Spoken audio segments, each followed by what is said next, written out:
আনসারদের সাথে কথা বলতে গিয়েছিল, কিন্তু আমরা দেখেছি তারা কথা বলে আমাদের ভাইদের উপর আঘাত করে। এখন পর্যন্ত আমাদের 60 শিক্ষার্থী আহত। আমরা কি আহত ভাইদেরকে যারা যে আনসাররা আঘাত করেছে তাদের বিচার চাই? আমাদের দেশের সহযোগ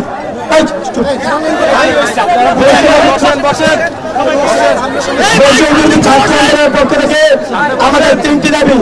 1 নম্বর দাবি, যেসব ভাইয়েরা আহত হয়েছে তাদের সকল চিকিৎসার ব্যয় সরকারকে বহন করতে হবে। আমাদের 2 নম্বর দাবি, আমাদের ভাইদের উপর যে সকল আনসাররা আঘাত করেছে তাদেরকে 24 ঘন্টার মধ্যে গ্রেফতার করতে হবে।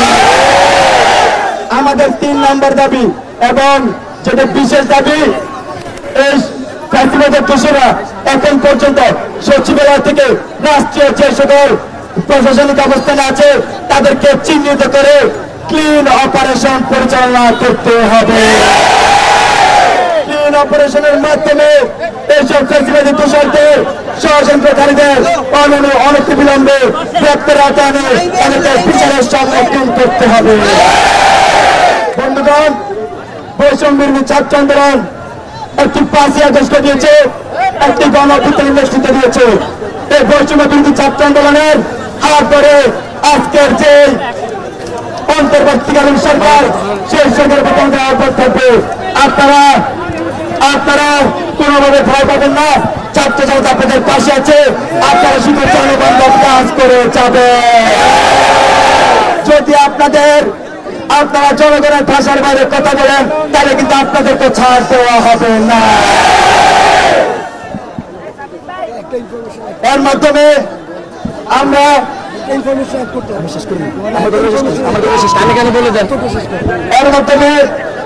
জানিয়ে চাই বৈষম্য বিরোধী ছাত্র আন্দোলনের যে ক্ষেত্রে আমরা জীবন চলছে সেটি চলমান থাকবে। দেশবাসীর জন্য বৈষম্য বিরোধী ছাত্র রয়েছে, আগামী দিন হবে।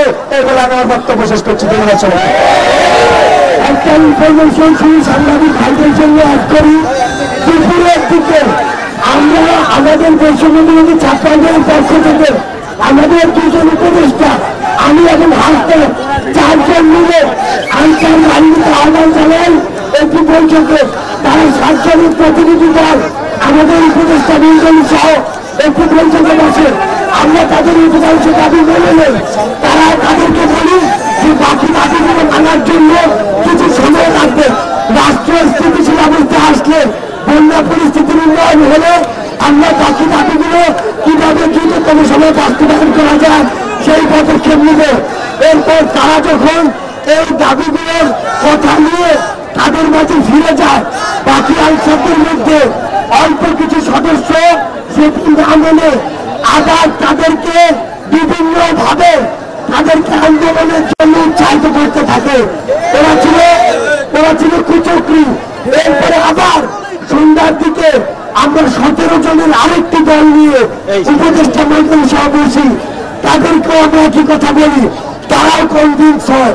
কিন্তু তারা যখন ওইখানে যায়, আবার ওইখানে ওই শকুনদের কিছু দোসররা দাবি না মানার কথা বলে তাদের যে চক্রান্ত সেটি বাস্তবায়ন করতে চায়।